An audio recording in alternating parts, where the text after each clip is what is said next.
and kick us off with our intro, and then I'll do my normal introduction.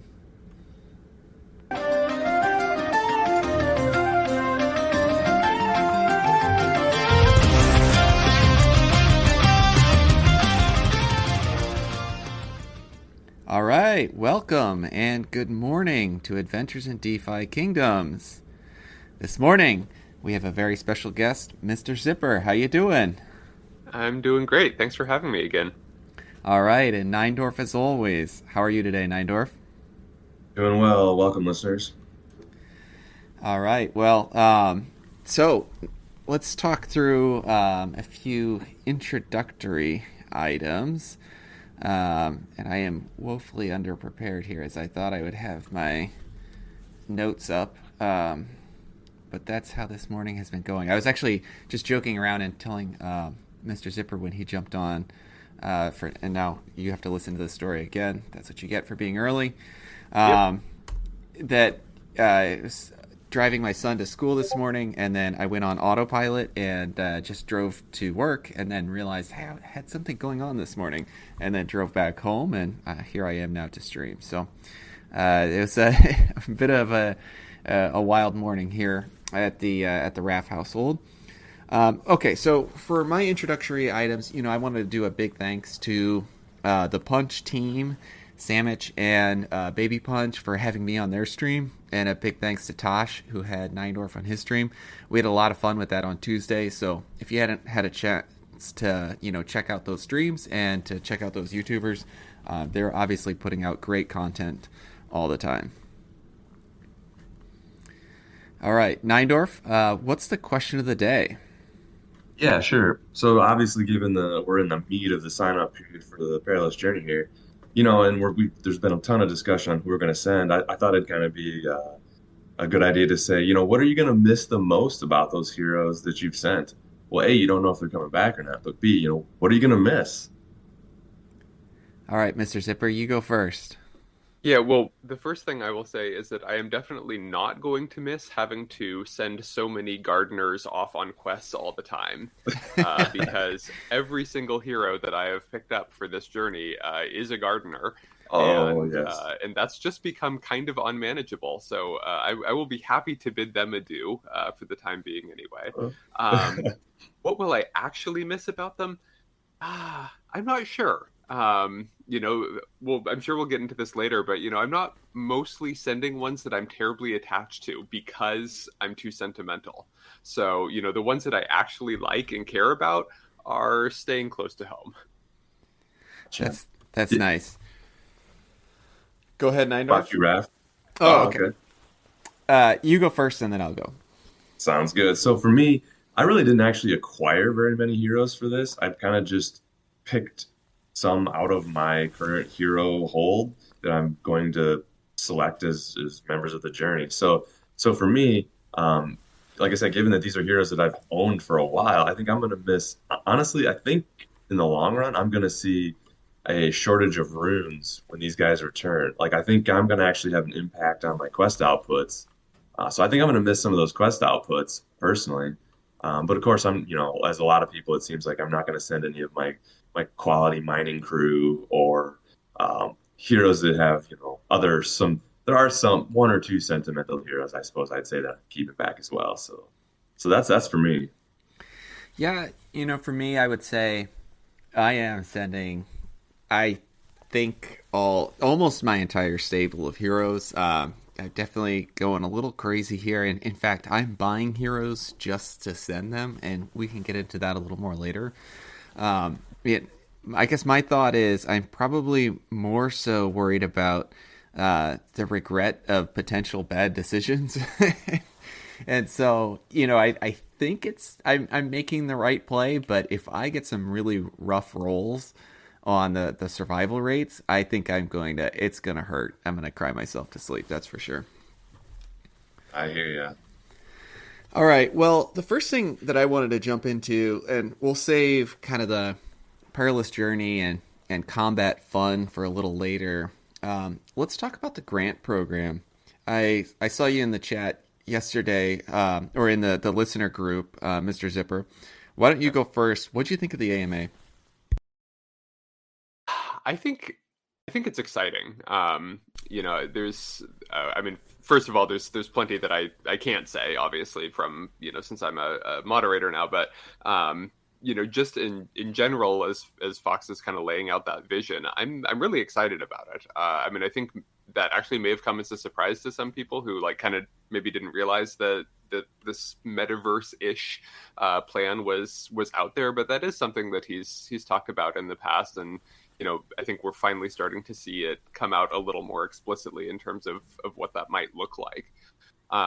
So, I mean, I think in general that's really exciting. I do, understand some of the concerns that were presented by, some of the community members, just in terms of like, how do you make this work in a way that doesn't unbalance the game, or, that protects, protects what's been developed for DFK. And I definitely get that, so I guess just thinking broadly about it, though, like, nobody's ever done this before that I'm aware of, and it seems really exciting, and it'll be some work to get it right, but I think if there's a team that can do it, it's it's this one, and it'll be really exciting to see what comes of it.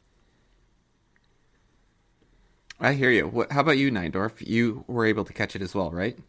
Yeah, I caught most of it. I think I missed the tail end. I had a meeting I had to bounce out to, but I guess I was a little surprised.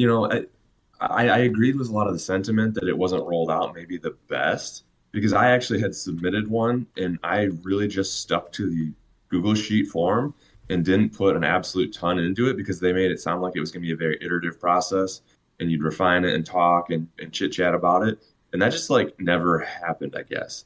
Or maybe it's just mine was just too simple and didn't have enough data on it. But that would have been really nice to know, because I was kind of waiting, and I'm like, am I going to get a response? And you hit the submit button and it just kind of goes into the ether. So I kind of hear some people's concerns there. The thing I was really the most surprised about was there's a lot of negativity around it, honestly. And I think what I disliked about what people were asking and saying is it sounded like people were really trying to treat this grant program as a means to profit. And they were the most concerned about how they could profit from it. Like they wanted to get their tool out there with DFK money, but then they also want to be skimming money on the side or making profits and making it the best place. I guess my ideas of our grants, that the one I did submit and the ones that Raph and I are considering, were definitely not really like that. We just kind of wanted a little bit of funding to help us offset our time and our costs. I was just sort of taken aback that people were, I don't know, primarily seem to be focused on profit here. But I don't really think that's the point of this community that the devs are trying to build. So I don't know. That was my thought, I guess. It's interesting. I feel like there's probably a place for both of those things in the grant program, because people, I mean, especially large teams, will want to be developing stuff that can, that they can afford, and a $50,000 grant is only going to go so far with a larger team. But I definitely understand, both of those equations. And I suspect, again, this is just the very first one, but I suspect that as more of these come forward, we're going to see a lot more of both of those kinds of thing, of single developers who were saying, hey, I just want a little support to get my tool a little more refined or whatever. And, we're definitely going to see some of those as well. And I'm really looking forward to that as well. Yeah, no doubt. And I think too, I maybe I should give a little context. I think the reason I was surprised is because if you look at a lot of the gaming communities out there that don't have grant programs, people just do this stuff because they love it. Like, right. So I was, like I think of games out there, that are still being played. Like there are still, like I was a big like Elder Scrolls guy, right? I love those. There's people still out there making Morrowind mods to this day and improving it and just having fun with it. They're spending tons of time and effort. Like, I think those are the sorts of people that you want in this community. You don't want the people who are basically professional developers, I don't think. I mean, maybe you do. I mean, you need both, I suppose. But I would love to have the hobbyists that are, the tinkerers that are willing to do it just because of pure joy. See, I can see there being, my problem in life is I often see things as a really wide spectrum. And I think eventually I could kind of see some of what I think Frisky was talking about when it comes to I think you referenced Ready Player One and that super metaverse someday of like you could take your hero here in a DFK style game and put them into, like Halo battle game, or an MMO game, or you could put them into a racing game or something like that. And so I think that there's like those super, long term, potentially aspirational style goals out there, but with that said, like Neindorf mentioned earlier, we've also been more focused on, what are the potential tools that can augment or complement the current game in place, and how do we, we've been absolutely like, organizing ourselves around, how do we, help. One of the things that's near and dear to my heart, I call it, is the democratization of data. And so some of our tools in the website of what Neindorf's developed and what we're trying to do with Discord and even the podcast itself is how do we bring some of this information to more people to help balance the playing field. And I think I'm definitely probably falling more on the side of what you were starting to feel, Neindorf, as well. And I don't think I understand where some of the animosity, maybe animosity is too strong of a word, was coming from with this. And, one comment that I wanted to make, and then I'll turn it back over to you guys for more conversation. But, and I liked Meta's feedback to Frisky. It was kind of crazy. Like, it's like, it feels like you're on a fly in the wall with two really smart dudes talking in the room at the same time. But one actually area where, and I think they do have to be cautious about, how do they potentially value or allow heroes to earn value outside of the core game functionality. And I don't think it has to be one or the other, which felt like that was one of the points that he was making. And I think what I'm keeping in mind is there's also still like a lot of inefficiency loss in the game itself. I mean, Mr. Zipper, you talked about sending all of your gardeners right now. What is the primary reason for that? It is so inefficient from a time perspective to send them out for questing. And so I think that there is an avenue out there, whether it's like you just have a slow, more efficient garden that someone develops as an app. You're going to earn less experience, but if you could send someone out and you click on them once a month, like that might have a benefit to someone out there in the world that you don't have to be clicking on them every 4 hours and doing a ton of clicks, because that's the way that gardening is right now. And so I think that there is a ton of opportunity with like the game side development for people to come up with things that still create efficiencies, create value, but don't take away from the value of the game itself. What do you guys think? Yeah, I'd agree with that for sure. And I mean, I think the thing too is that people are really looking at the game as it exists right at this moment, possibly, and maybe not even thinking about what it may look like in a month or 2 months or something like that. Like, yeah, those gardeners are a little rough right now, but how many, like, we also know that the team is working on changes to that.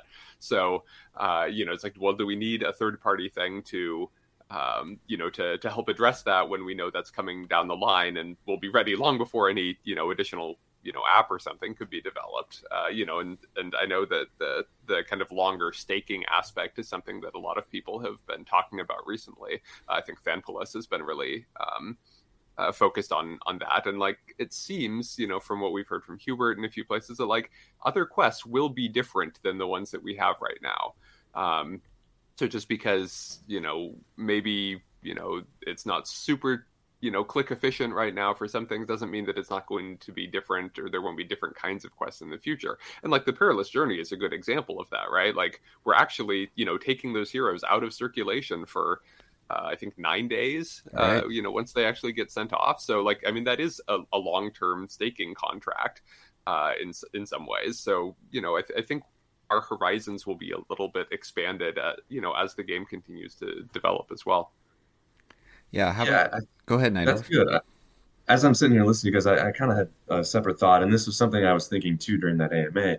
It almost feels to me like we need to have the grant program needs to be split into two pieces.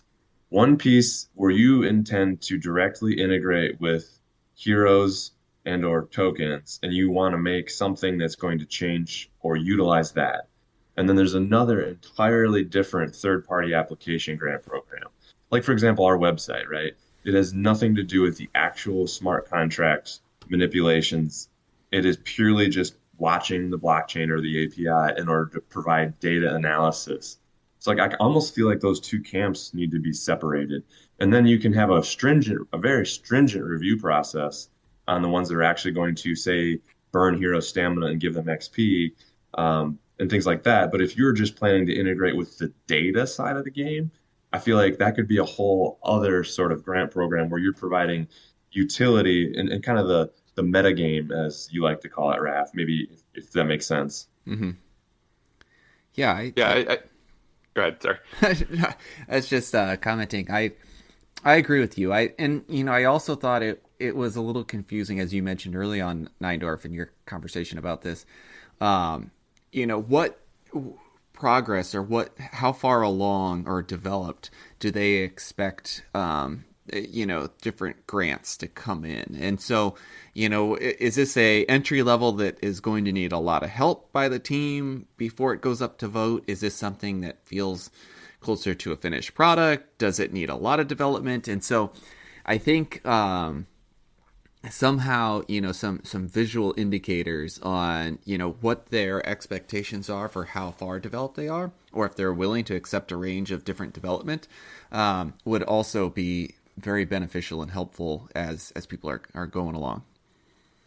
Yeah, I was just thinking about that. I mean, and that's one of the things that I think caught the community the most off guard, actually, is because, and I think that you're actually approaching this from the other side of the equation. But like, I think, for the team at least, like they brought this proposal forward to say, like, this is, they've laid out a vision, which the community can agree with or not. Obviously they have not developed a product yet.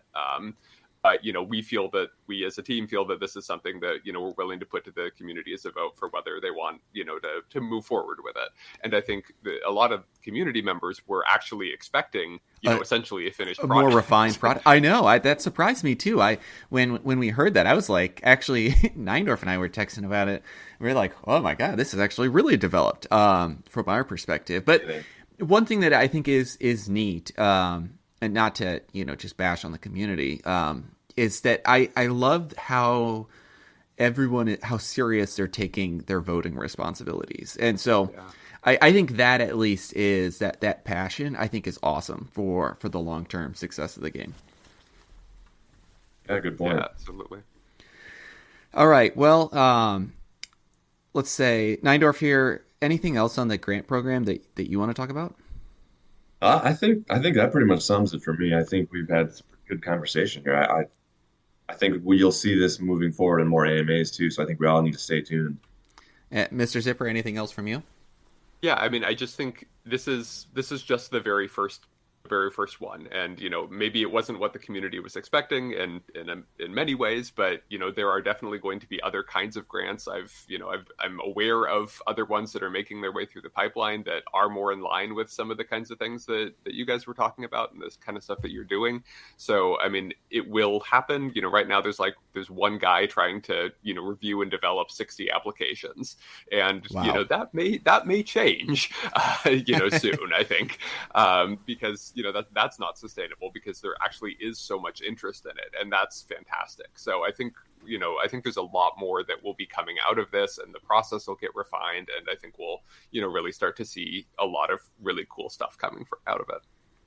That's awesome, and I appreciate the insight, and thank you for sharing and pulling back the curtain just a little. All right, so let's. I kind of want to go over to the tavern next. That's what I have up on screen, and I want to talk through some combat aspects before we go into the perilous journey. So first off, I absolutely love the tavern right now. That heroes that are for sale, or heroes that are hanging out there, just showing up in the tavern itself. What do you guys think of that feature? I think that's so cool. I love it. I was so surprised when I saw it for the first time. Like, who are all these people, and what are they doing in my tavern? Right. It's really nice to see the world get populated a little bit. Exactly. That's what I was thinking too. It's so like I'm just kind of curious what the back end mechanism is to determine who these are, because I think they are. I don't know. Maybe I'm just not good at remembering names. I think they are changing occasionally. Yeah. Yeah, I think it's actually random. Okay. Yeah, Yeah. they change every time. And I tell you what, I cannot not click on them to see if there's a mythic out there. Oh yeah. Yeah, Uh, me too. I'm like, okay, I got to check out, who are you? I can't wait for it to continue to get more populated. Like maybe they'll have a mythics table later in the tavern when it gets expanded, or like this is an area like the secluded part of the club where the high rollers hang out, and then all of my common heroes will be belly up against the bar. Yeah, I think they're trying to play with some stuff right now, and see how the community reacts and everything. I suspect that we'll see some more developments with some of this. Like maybe you could have all of the heroes that populate, or some set of them, are ones that are actually for sale on the tavern. So that could just be a random way of showing heroes that you could buy right now. And I bet that would actually move some heroes if there was a random guy in there and people could click and just hit buy real easily. Yeah, I absolutely agree. So one thing that I wanted to jump into and start talking about, in preparation for combat, one of the things that has been on my mind is the reward, and we'll get into this with the Perilous Journey, but the reward that is stats based. And so you get +5 stat points to 3 unique stats. And one feature that Neindorf and I have been using, for me, this is the first time that I've used it, like literally ever, is actually going over to the filter that's the stats filter and starting to plug in, whether it's HP, stamina, well, not stamina, strength, intelligence, wisdom, luck, any one of the 8, conventional stat items, punching in a number like, let's see, how many heroes have a luck of 25 or greater, applying that, and then taking a peek at those, and then going over to then the sale part of the tavern and actually looking at, all right, how many are for sale that have 20 or greater luck, and let's take a peek at those, because as I'm starting to think through who do I possibly want to send, I think there's a lot of last minute hidden value here for some of our listeners, that if you want to take a flyer on someone who would really benefit from those +5 stats, they're already at the precipice of being, good from a combat standpoint, because we know that combat is going to be stats based. And maybe we'll explain that a little bit too. So let's pause for a second on buying based on stats, and maybe Neindorf, tell us what you know about the current first stage, or the first rollout of combat being stats based. yeah, I mean, honestly, I don't know that I have a whole lot of information other than it seems like there's how did they phrase it? It was going to be like a round 7 rounds of some sort of comparison with random rolls. Isn't that what we've kind of heard, I believe? Yeah, I think so. That seems to be about right. And I'm trying to imagine exactly what that looks like. And I think Petrify actually came up with a really good vision of what that could look like. And he's a game designer as well, and likes to post these kind of speculative things. But he said something like, take a D100 die, roll 100 versus your stat score, and have both heroes do that. So if you have 21 luck, you have to either get under 21 or get over 79 or whatever, and then have the 2 heroes do that, and which, they get a point for each time they hit, and, whichever one gets to 7 first, sort of thing. So that could be one way of, just envisioning how that actually plays out. Maybe with some bonuses for the matching stat bonuses and stuff too, which I know Hubert has said is a part of it. Right. It almost seems like a weighted version of rock, paper, scissors. Like, right, exactly. Yeah, I'm getting excited. I think idle combat to me, the future vision or what we know about it for combat is near and dear to my heart. Whether it's turn-based games or strategy and chess style games, I love the idea of trying to build a party of characters, of heroes, setting your skill tree, and then setting the order of how you're going to use your skills in this combat against, and we don't know what the level of visibility would be against the team that you're facing. And I think that there's going to be so many rock, paper, scissors elements in the future combat of the game that it's going to allow for a ton of fun strategic conversations. And I feel like we're just hitting the tip of the iceberg here with just starting to look at stats and realize what's potentially out there. So I think that's pretty neat. So right now I have up on screen the tavern section for buying heroes, and I'm sorting by stats. And one of the things that you can do right now is punch in, so I just punched in 22 minimum intelligence just to see who's out there right now. There are summoners level 6 for 95 jewel on the marketplace. And it's just crazy to me that, if they get then plus 5 to that, and they're a 27 level intelligence, let's jump back over to the barkeep and look at the hero catalog. And if you sort by the number of heroes with 27 intelligence, clicking apply now, there's 64 heroes out there. And the ones that are, let's look, because I'm seeing a lot of level 10s. Or we'll click non-gen zeros because they won't be eligible for the plus 5 stat bonus. So then your number goes to 61.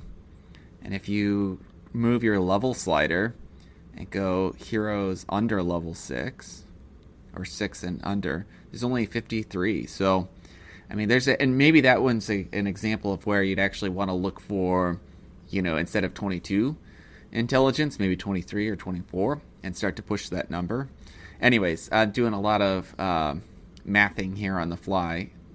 Neindorf and Mr. Zipper, I gave you guys a little bit of homework to look at what is either thematically something that you're looking for if you're buying in this kind of price range, or potentially do you even have a hero picked out? And so, Neindorf, let's go with you first. What is your... I gave you the category of heroes under 50 jewel. So, do you see anyone that's under 50 jewel that you think would be a great steal? And if you're making a buying decision based off of looking at a hero that's going to cost less than 50 jewel, what are your critical elements of what you're looking at? Yeah, so I think it's interesting because I like your approach. You're talking basically, let's try to max a particular stat, which has a very unique sort of idea on how combat could play. I think there's also a counter strategy where you want to try to have the highest overall stats to get, say your summoner there. What if this happened to be a role in PvP where agility came up or dexterity, Then your summoner, you're like, oh man, like I got no chance on this one. Strength, especially. So I think my approach, which I love that idea of looking at maxes. I think another approach is just to focus on, for your level, how many cumulative stat points do you have? Like, how well-rounded is this hero? And then combine that with your, more specifically, at the moment, your blue gene, because that has an additional impact moving forward, whereas the green gene's kind of already figured in, at least from a stat point perspective. So kind of with that in mind, the other thing I wanted to look at is level, because if I can pay the same amount for a higher level hero, I'm going to do that every day. So those are kind of the criteria I put in. And so I just first started with level 5 and above with 50 jewel and under, and I didn't find any, which I'm not surprised. So people valued that level 5. I dropped it down to level 4 though, and I got 5 output here, 5 heroes. So then I'm flipping over the cards, and I got that Chrome plugin where it adds the stats to your card and so it adds up how many stat points are there for you. Oh, I need to get Um, that. yeah, it's pretty slick. And so there's a level 4 warrior monk, and he's got boosted endurance, which is green. And he's got or blue, sorry. His dexterity is green, so that's fine. He is a forager, which doesn't seem all that valuable, but cumulatively he already has 84 stat points for a common hero. So that's quite a bit higher than the other heroes I'm seeing at 50 jewel or under. I think the closest other one I see is 81 maybe. So he's got, I mean, sure, 3 more stat points, right? But he's only level 4 too. So, those will have a chance to basically someone has rolled good luck rolls on his level ups, and I will put that as a higher value. I'd had a hero I leveled up yesterday who got +2, like in all of his categories. I was like, ouch. Luckily, he's one of my minors, and both of the two were endurance. So I was like, okay, fine, whatever.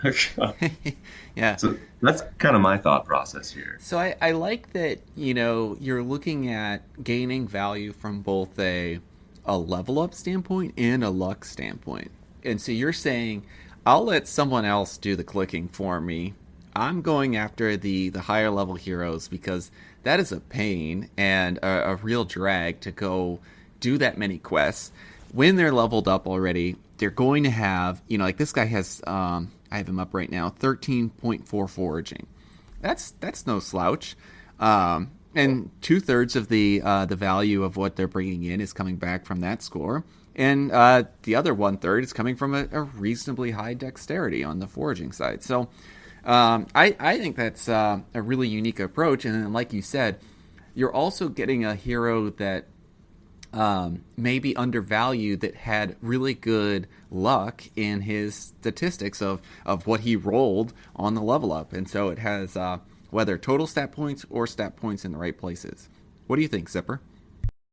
Yeah, I can't disagree at all with this approach. I think it's exactly right. I mean, looking for that kind of value in places where you might not expect it. And that's not dissimilar to how a few months ago we were all saying, oh well, where can we find cheap heroes with advanced genes?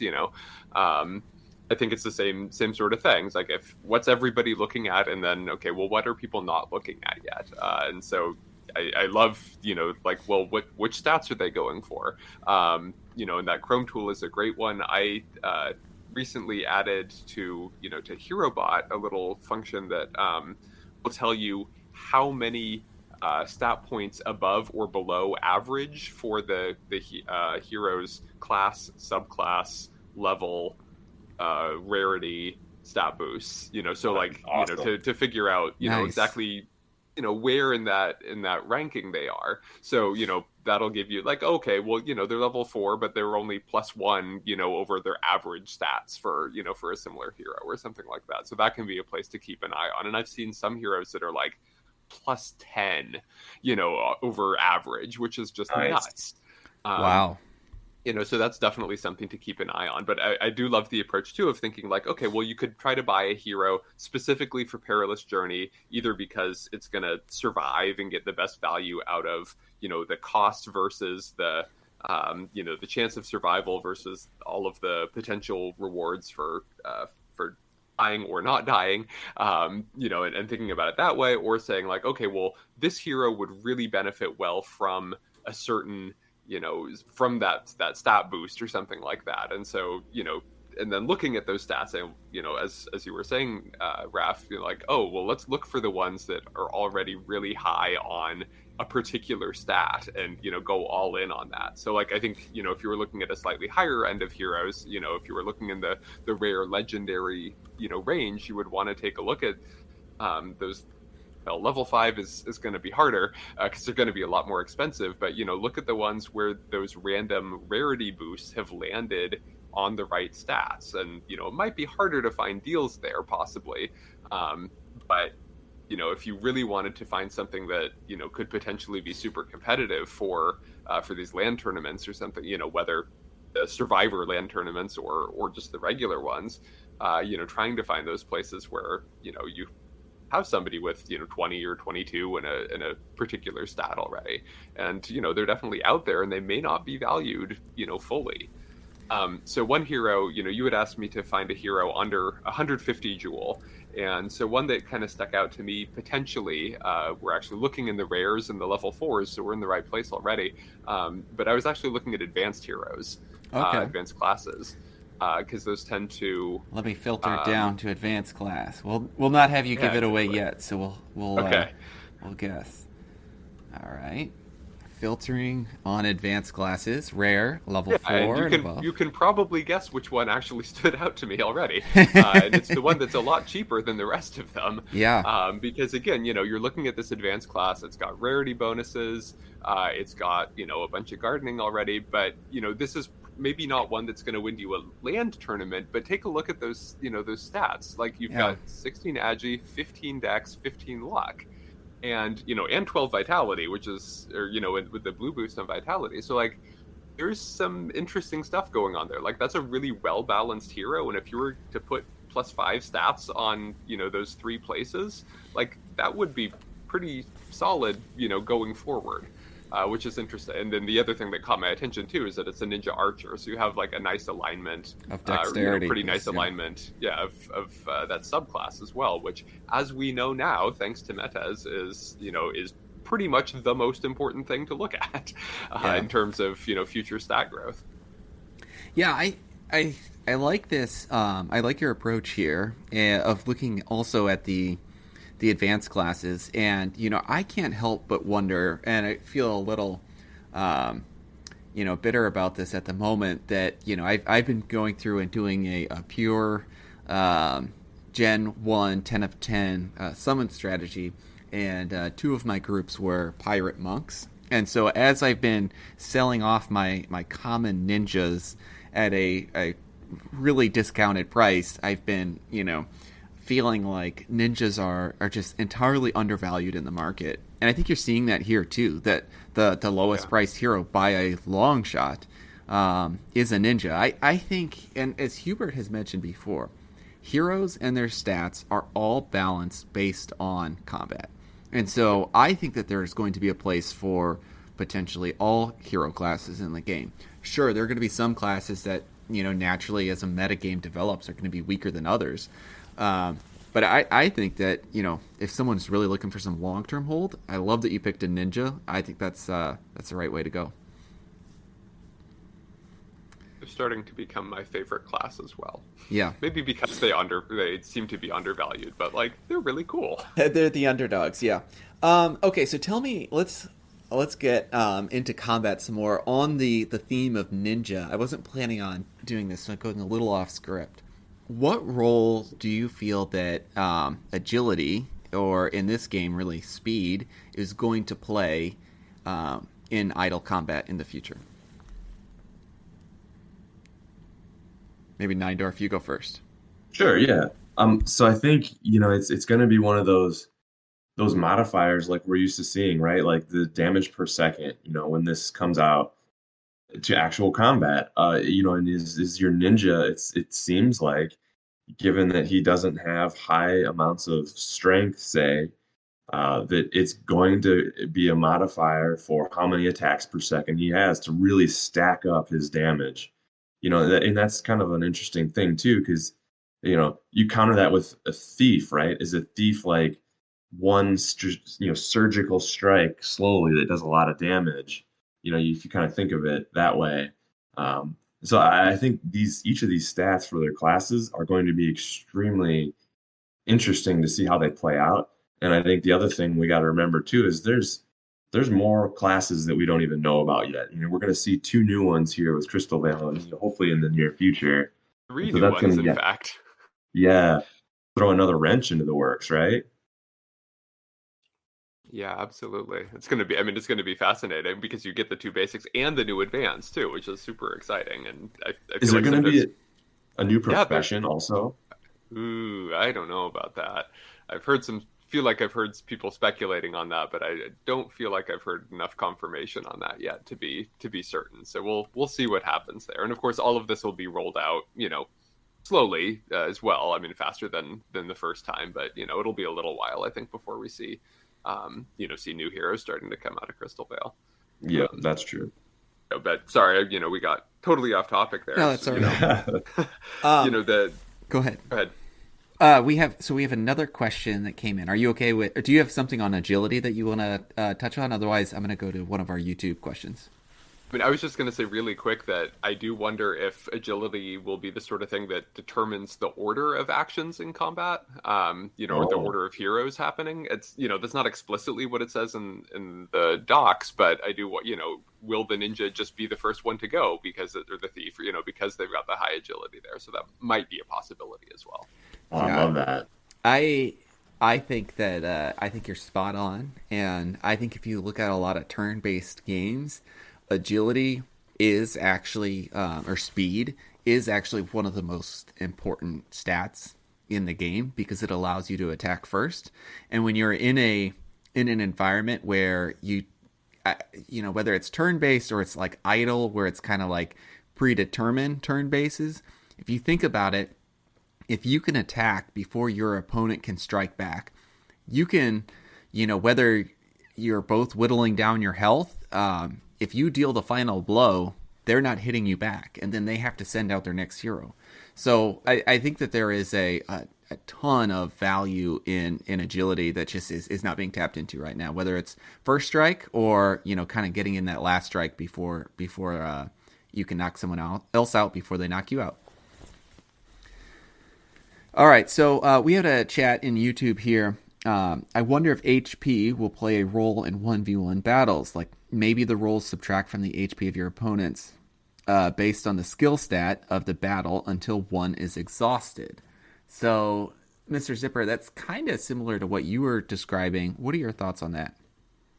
I love it as an idea. I think it's fantastic. I'd love to see something like that implemented. I have no idea. That would be really cool so that it wasn't just purely about, that one stat, but that if it was, rolling for that one stat and then, actually dealing, combat damage and taking away from the hit points would just add a little bit of an extra layer to it. I don't know if that would specifically end up benefiting, certain kinds of heroes or not, but like it sounds really interesting and seems like it could add an extra layer. So I would love to see that.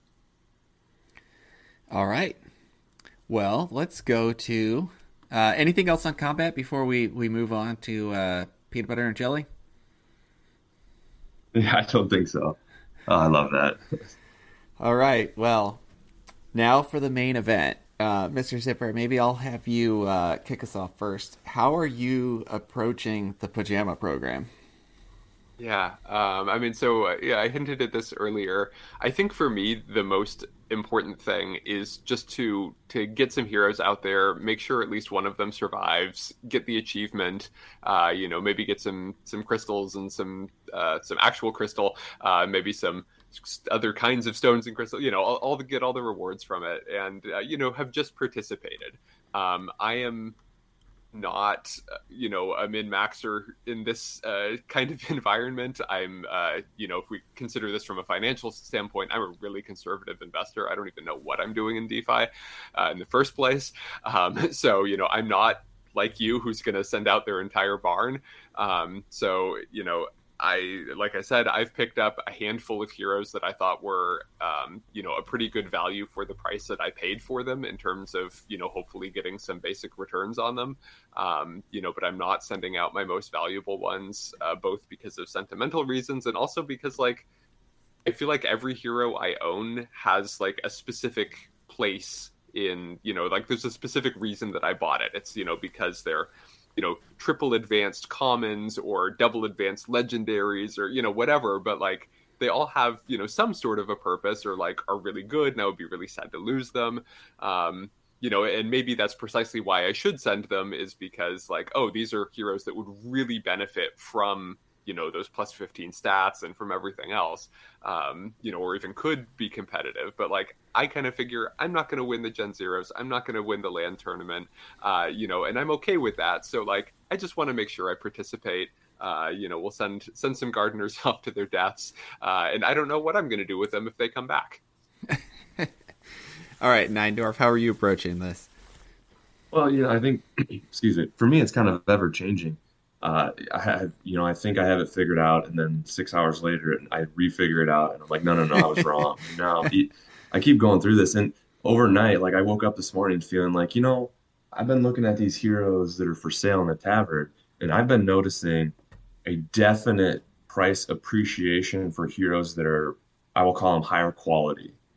Like Raph, you and I have been looking at like the mythic or legendary market for purchases, right? Yeah. And those prices have been wandering up pretty consistently, I would say.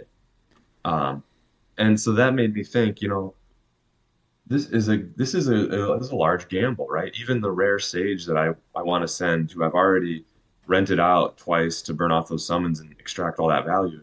Like, do I really want to wage that remaining 300 jewel that's about value in that hero? Or if these prices keep creeping up before the end of it, I might actually consider listing that sage for sale and just make a profit, and then just drop that money in the gardens and wait for the heroes to return.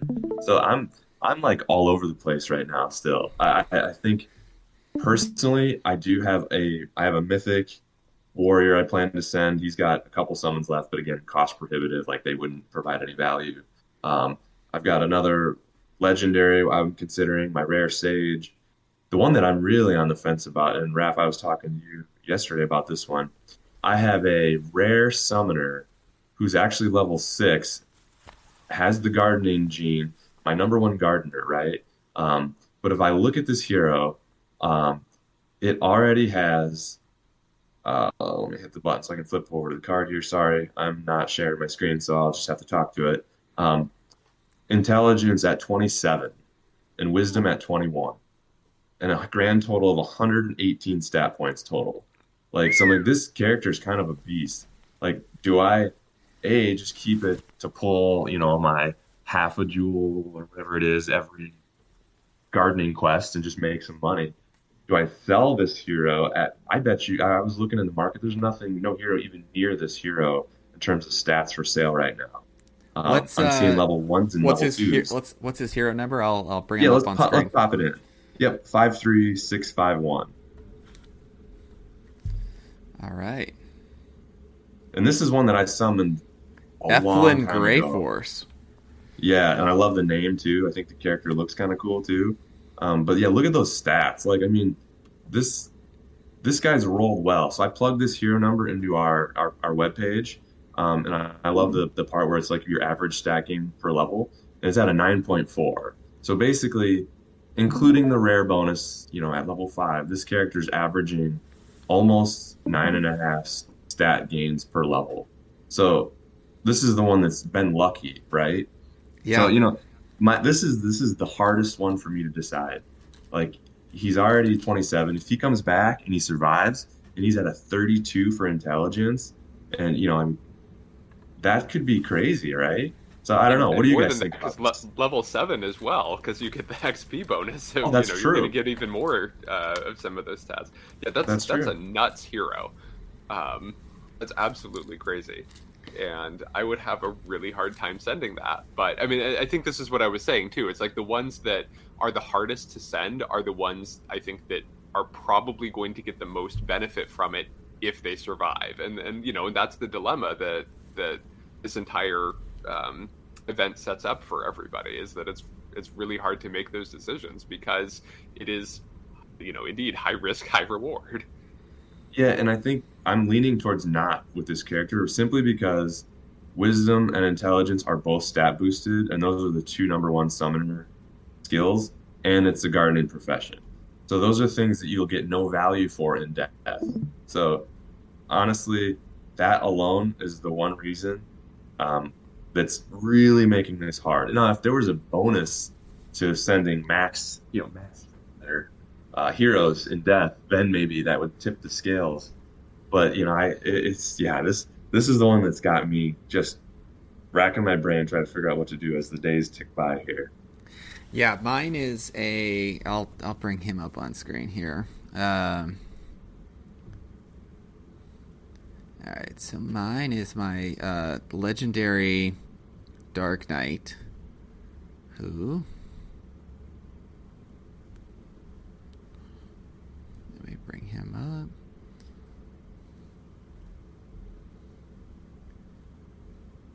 All right, so I have a legendary Dark Knight, Amphril Rock Shadow.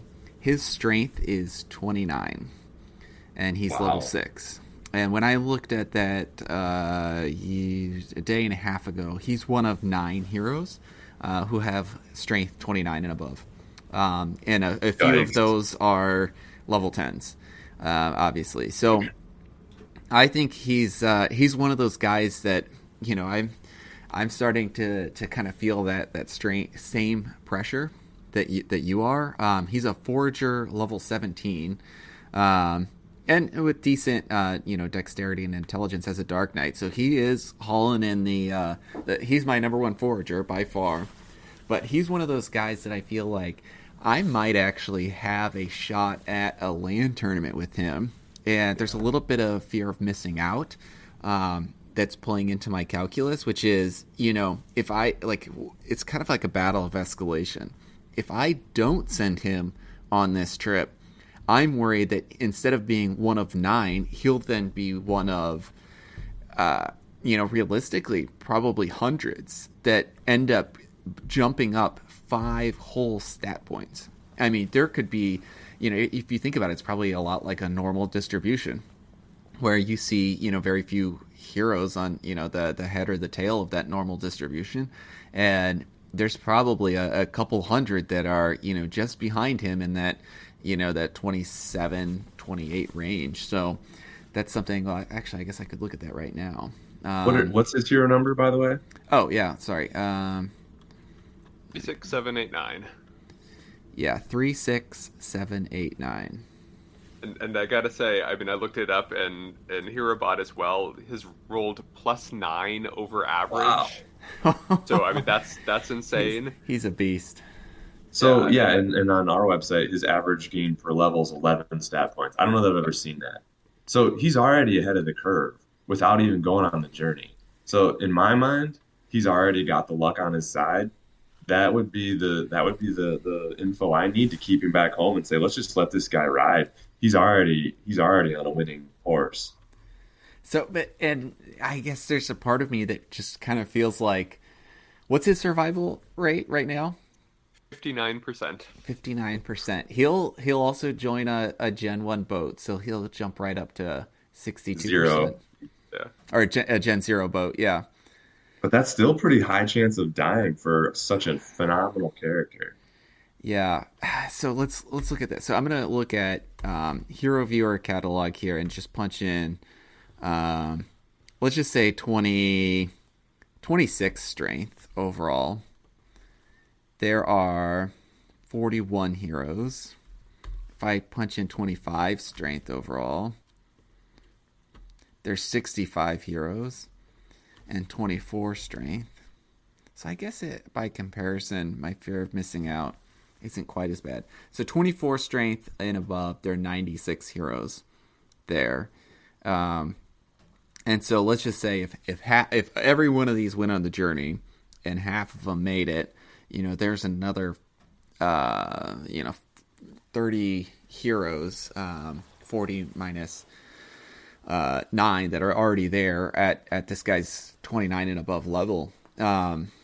30 more that are in his rank. So I guess that's not quite as bad as I was kind of fearing. I don't know. So like you said, Ninorf, I'm going back and forth every day. Can't decide if I should send him or not. Gosh, yeah. What do you guys think? What do you think? You already told me, Ninorf. What do you think, Mr. Zipper?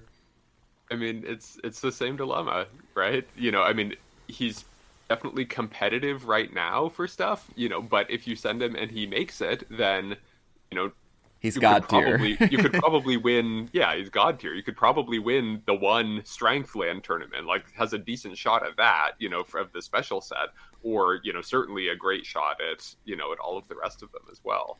Yeah. I mean, it's such a tough decision. One of our viewers has a similar question about a common Dark Knight level 6 with 27 strength, and for a common, that's nuts. That's really good. And That is I looked that awesome one up stat. too, and that one's rolled -7 on average for its level ups, which means that basically it's all strength and everything else is like has no stats at Wow. all. So like, I mean, but maybe it's easier to send. I mean, I don't want to speak to to this viewer's personal situation, but if Raph were your hero, you maybe would have an easier time sending the common Dark Knight who has great stats than and could still be really competitive than the super valuable legendary that has very similar Yeah. stats. That's probably just an easier thing to do just because of the value of the hero. So maybe that says something about like where we should be looking for those, ultra valuable heroes that we want to send are actually the common ones, the ones that are less valuable but still have really significant stat points. I don't know. And you got to remember too that if they do survive and come back, and maybe they have a negative average roll for things, this is an opportunity to right that wrong a little bit too. That's for sure. Yeah. Yeah. All right. Well, that was actually kind of fun. Any other listeners right now that want to give us? We'll maybe go through 2 hero ID numbers, and just a quick reminder that the stream is a few seconds behind our voice, so it might look a little funny. But go ahead and drop into chat, and we'll wait here about about a minute for these to come in. We'll do the next 2 hero IDs that show up. If there's someone you want us to take a peek at, and our esteemed panel here will give you our thoughts on if we'd send them or not, before we go on to the next topic. So this has been fun doing a live chat. The last time we tried doing a live stream, it was a total disaster. I ended up giving away, I tried to summon for C9N, gave away the wrong hero. Anyway, so we're trying to rectify that and make this a little more interactive in the future going forward. And now my computer is not crashing, well, so far. So that's a good thing. All right, well, we'll wait just a couple more seconds here as this starts, hopefully rolls in if someone else wants to take a peek at it. All right, so as we're looking to fill time, maybe Mr. Zipper, take us to I call them death crystals. They're atonement, attunement, enhancement, a something meant a cement crystal. I'm not sure. Yeah, maybe it's a boat anchor. Throw the hero overboard with it, and the crystal comes up. Death crystals has just been easier for me to comprehend. Give us the brief rundown on maybe what are these crystals that we can earn on the journey, and how much are that? We've kind of already talked about stat points valuing into our decision. How are crystals weighing into your decision? Yeah, I mean, as I kind of mentioned before, like since I've been looking kind of purely at the material rewards, like that's definitely something I'm looking at. Of course, it's really hard to value them because they don't mostly don't exist yet. So that's its own separate thing. But I mean, just to take a step back for a minute, we've started to see a couple of these different kinds of stones and crystals. So like there's 2 categories. There's the enhancement stones, and these are ones that you use at summoning. They can only be used, once, obviously, and, only 1 per summon. But these will give a permanent bonus to the summoned hero. And for these lesser enhancement stones, and we've seen a couple of these in game already, these lesser chaos enhancement stones, which pick a random stat, gives +4 to that stat, +3% to the primary stat growth of that stat, and +5 to the secondary stat growth of that stat. So like these are, permanent boosts that come into play every single time, the hero levels, that'll increase its overall stats over time. So, those are going to be really exciting. The cool thing about what we're getting from this, from the Perilous Journey, is that these stones are going to be attuned I shouldn't use that word because that's just going to get more confusing, will be focused on a specific stat. So, depending on what, your hero is good at, that's the kind of stats that you're going to, or the stones that you'll get back. So, you'll be able to have one for strength and for dex and for agi and, for everything. So if you're trying to, that's a gamble too. When you're summoning, you're, kind of banking on what kind of hero you're going to get out of it. If you're going to, give it permanent bonuses to certain kinds of stats. So I wouldn't be surprised to see some of those crystals be more valuable than others, or people maybe even changing their summoning patterns in a way to say like, oh, I want to make sure I get something that's going to be able to use the strength stone, or maybe that means that vitality ones are really valuable because everybody wants it. I don't know, so all sorts of possibilities there. So that's going to be really exciting for summoning to see more of those coming into the market. And then the other ones are the attunement crystals. And we have one kind of attunement crystal already, and that is the atonement crystal, which is a subset of attunement crystal. And I thought that was the most crafty name I had ever heard of when it was first announced. Right. And it has actually been the most annoying thing ever because it's ended up being so confusing for people. And, those are to fix bugs. They're one-time use. Only once of one of each kind per hero. And those in general should be very limited. Like that's not going to be a big thing going forward. So the attunement crystals, on the other hand, the regular attunement crystals we have not seen yet, but these are going to be very common, I think. Not common, but they're going to be something that people are using very frequently during leveling. So, you can use one of these of any kind every single time you level, and they give a temporary, not temporary, but they give a chance to boost the stat growth, primary and secondary, for for that particular level up. These are not the permanent bonuses because that would be insane. But rather, as you level up, you get the plus 5% to primary and 15% to secondary for a lesser. So, if you use one of these every level up, all 100 level ups, you're going to end up with, plus 20 or plus 40 stats to your hero on average. So, those are going to be a major component. And I was looking back at the chat and I saw that Hubert back in, October or November, said that these are going to be craftable as well. So I'm hoping that'll still be the case. I don't know when that'll come out, but, I think in general, these are going to be, something that we're generally using all the time. Well, that's fascinating. That makes me want to go buy a bunch of floor price wizards and send them on the boat and turn them into crystals that I can then feed to my rare summoner. And then he doesn't have to risk it. Ooh. Exactly. So interesting. To accomplish that strategy, you would need to, you'd have to be leveling up, and you would be boosting then the roll percentage of that level up. And so right now, if your summoner, what would like a wisdom or an intelligence be, like 85, I think, on a summoner 580, roll? something like that. And so you could, a major one that boosts it by 10%, it's almost close to a sure thing. And it boosts it, 10%? And then, I think 30% for the secondary. What's your summoner's secondary, Nindorf? His secondary is wizard. Ooh. So that's probably 20% on both, or somewhere between 17 and 20%. That goes up to 50%. He's staying. I think you guys just helped me decide. Yeah.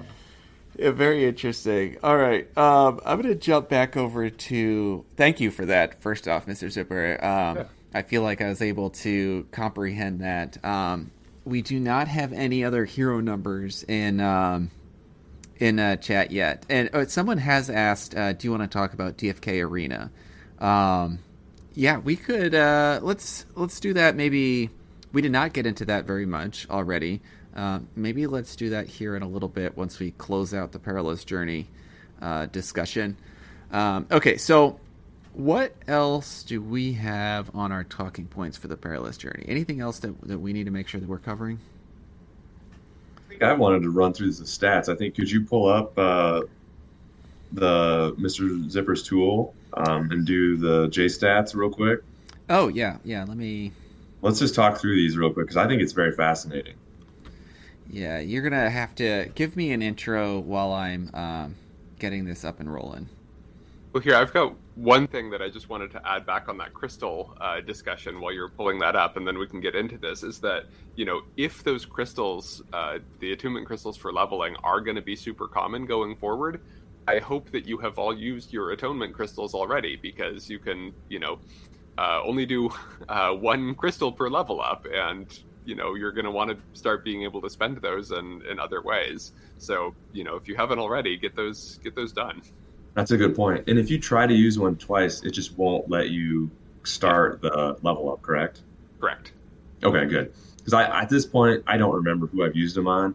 I feel like I've used three, maybe four, and I still have several of each kind left, and I should have been better at tracking that. But as long as it just doesn't let you do it, then I think that answers my question. Yeah.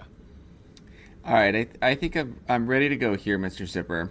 What are my bot commands that I need to punch in? You need to hit /J stats.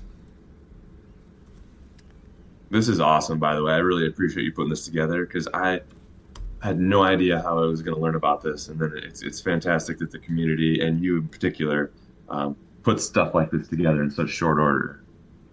Yeah, I was I was really trying to get this one ready to go around the time that everything went live, and it was a little late, but still managed to get it going. It's a little buggy, but it's a short-term thing anyway, so it'll Right. just work for now. All right, well, I have it up on screen now, and do you guys want me to share my screen with you on our Discord chat, or can you I now have it up access? separately I've got myself. it up already. Yeah.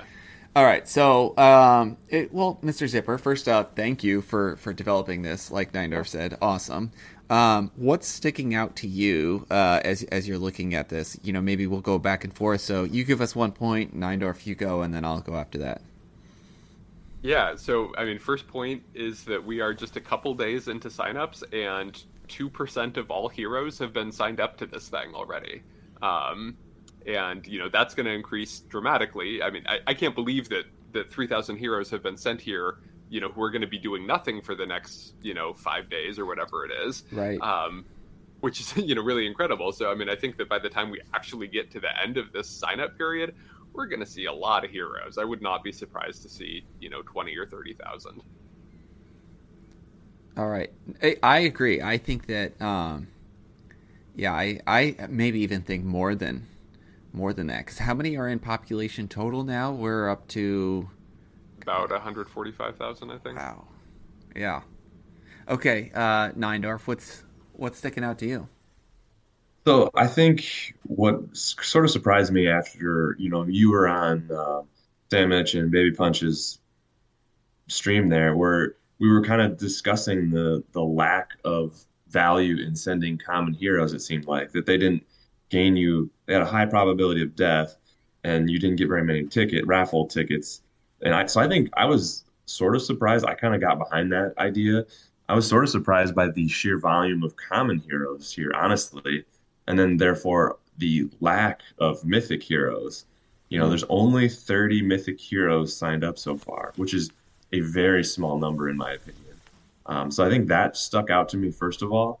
And then I think, there's things that weren't surprising too. Like, look, a lot of gardeners. We've talked about that, right? And people don't want to click through those. And then not many miners, of course. People are using those to get that locked jewel. So those are the first things that I've noticed. Hmm. Very interesting. I One thing that's interesting to me is the if you kind of look down the class and advanced class, um, how actually similar the numbers are of heroes going. It's not like there's 300 ninjas going and only 50 dark knights. So it feels like kind of the way I'm interpreting that is whether it's each wallet or all wallets are kind of putting a similar level of risk to the class of hero. I guess I thought there would be more variance there than there is. Thinking that there are certain classes that people don't want, like just like the same with the gardening, like, Right. oh, we don't need these classes, send them. Yeah, and I think more so, as we talked Feed about the earlier, pirate. like ninjas are undervalued in the tavern. I assumed that kind of would, play out here as well. That people, and maybe that'll be the case over, the rest of our time. When is it? Monday at 2 p.m. I think so, yeah. 2 p.m. our time. Yeah, so I think this is yeah, awesome tool. I'll continue to look at it. I don't. I think this will, yeah, maybe start to play into maybe some of my more common heroes, whether or not I send them. But I guess I don't know. It's more of like kind of knowing if you're keeping up or not. So one of my strategies right now, and I at first kind of like to preface this with plugging first off the alert system. So we use the alert system. Got this going and rolling, and I've been doing a summon strategy. And if you also check out Sandwich Punch's Twitter handle, he's done a kind of a there's still money left in summoning. A few newsfeed announcements and just overall statistic tracking of he bought a whole bunch of floor Gen 1 10 of 10 heroes and summoned away with them. And I think something that's interesting is that he was actually, making Jewel back on the heroes that he was summoning. And, I found similar levels of success with summoning Pures, and it didn't quite net as much profit as I was hoping for, but enough that it freed up some Jewel where I actually went out and bought another Mythic to send on the journey. And when I looked at Mythic basics, I think they started at 61 or 62%, I think, survival rate. And the way that I was thinking about it is they could become, combat beasts in the future. And, my calculus was if you're sitting on one Mythic already, and I told you you could pay 300 Jewel to give him +5 on 3 different stats, as a Mythic owner, you would probably take that. And so kind of the opportunity cost analysis of what I'm ultimately saying is you might as well just then have 2. You're sending them both out, and you're expecting 1 to perish on the journey. And, then you're kind of paying that 300 Jewel, which was the floor price of Mythics about a week ago, to get 1 back that has that boosted +5 stats in 3 different categories. So that's kind of been my calculus of what I've been playing into. And so I was a little, again, I'm not surprised that there's only 30 Mythics up to this point, because also they should have good questing rewards. So I guess I'm still surprised that there's this many heroes this early on, like you said, Mr. Zipper. Yeah, we'll see how that goes up. And yeah, I mean, I'm surprised maybe that there's only 30. I don't know. It's hard to know what to make of these. It's like, should we expect that everybody's going to put all of their most expensive assets at risk? I don't know, but I do like the way that you're thinking of that in terms of, like, instead of thinking about it as losing a hero, it's like, okay, well, no, you're paying a certain amount for the chance that, probably one of them is going to come back, hopefully. Yeah. Otherwise you're in trouble. Otherwise, I will be very sad. Sad day. The other thing I noticed on this chart here, there are 2 Gen 9s signed up. Wow, those were expensive summons. That's all I have to say. I didn't know that there were, like, I don't know. That's just fascinating to me. And 8 Gen 8s, like, yikes. These are expensive summons people paid. I mean, there are only 27 Gen 9s in existence, so. Oh, wow. The other thing. Oh, go ahead, sorry. No, I was just going to make a silly comment, so yours is more productive than mine. Well, the thing that I wanted to point out here, what was really interesting to me, is how many pirates there are. The pirates are the number 1 class being sent. And I wonder if that, is reflective of maybe because people don't really know how to place pirates in PvP yet. Although I would have thought that Monk would have been at the top of that list. But it's funny. Like, I have to wonder if people think that, like, there's a secret mechanic that, that pirates are more likely to survive this, this water journey or something. Less likely to be eaten by the Kraken. Yeah, exactly. Yeah. And then the other interesting thing is right below that are wizards, but wizards are actually the least common basic class right now. I don't know if you know. Oh, I've been writing about harping on this for a few weeks in my newsletters that like there's actually a pretty significant disparity between the numbers of basic classes. Like, so I mean, I just pulled it up. There's about 15,500 knights, which are the first one. There's only 13,500 wizards. So like they're right at the wow. bottom by like a pretty significant number. Yeah. So I'm surprised then to see wizards, so much higher on on the list of heroes being sent. I don't know if it's meaningful, but it's just, we'll see what it looks like at the end of things. But it's interesting. Yeah. I like the spread of levels too. Like I think I was kind of expecting it to skew more towards upper, but then I got to remember too that there's populations, there's not a lot of heroes at the higher levels. So to see that many level sixes and fives is actually means people are trying to min and max, I think. I think they're trying to max stats like we've been talking about. I think that's kind of what that shows me. Yeah, for sure. Yeah. All right. Well, let's kind of wrap up the combat corner and then maybe give some quick thoughts on the DFK arena. What do you guys think of? And I don't know, Mr. Zipper, if you don't really want to comment on that project because you feel like you might be too close to it, especially after some I of can't actually comment on that. So, but take it away. So yeah, and I thought that was an interesting call out in yesterday's AMA too, which I think was healthy. That people closer to actually seeing behind the scenes on some of these shouldn't be influencing the decision of the community. I think that does make sense and creates for a more healthy environment. So, Neindorf, Yeah.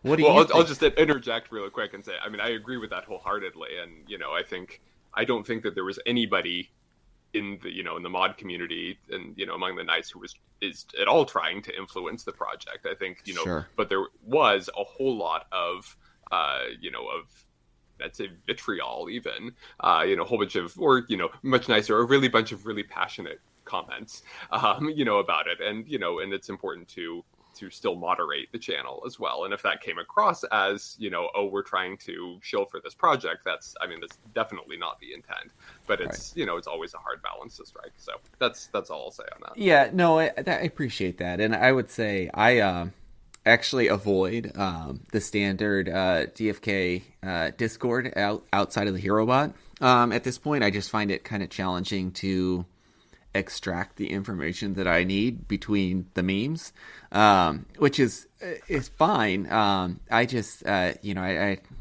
as I said earlier with the crystals, I feel like I just have to focus my energy in this game into only a select few number of spots. And so I that was a relatively ignorant comment based on just what I heard in the AMA yesterday. So certainly not trying to call out or say that necessarily was the case. So thank you for that. Okay, Neindorf, what do you think of DFK Arena? So, I honestly haven't looked too closely at it because I've been, there's been a couple of bug reports and things and features on the site that I've been spending my time on. So I can't speak really to exactly what it is. I haven't had a chance to. I mean, the thread is large already, but I mean, I think I get the gist of it. I think I don't know. Personally, I like the concept of anything that we can do to add. It's kind of like it's like the algorithms that like social media companies use. They want to keep you in the game, right? They want to keep your eyes on this system, and I think that's useful, right? And that's going to provide value. So, like, if there's more games like this that can keep people in the DeFi Kingdoms environment, I think that's going to be beneficial to everybody. So I like it. It was just a little different than I expected, as we had previously talked about. But I think it's cool. I mean, don't get me wrong. I think this could be a really fun like side quest, if you will.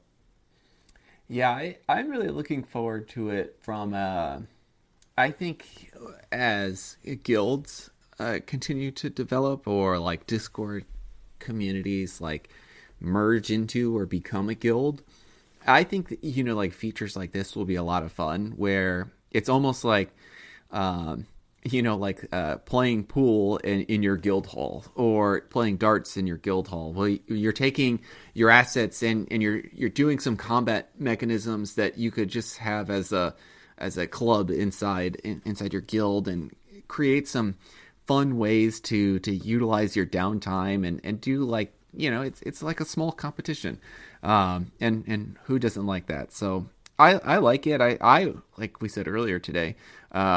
I thought I was, impressed with how far along they were in development, and I'm looking forward to see where this nets out.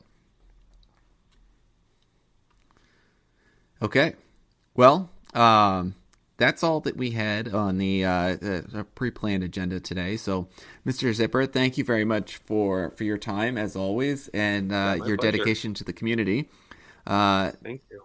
Yeah, and Neindorf, thank you as well, and thank you to our listeners out there, and good luck on the perilous journey. I'm going to be signing out now. All right. Thank you.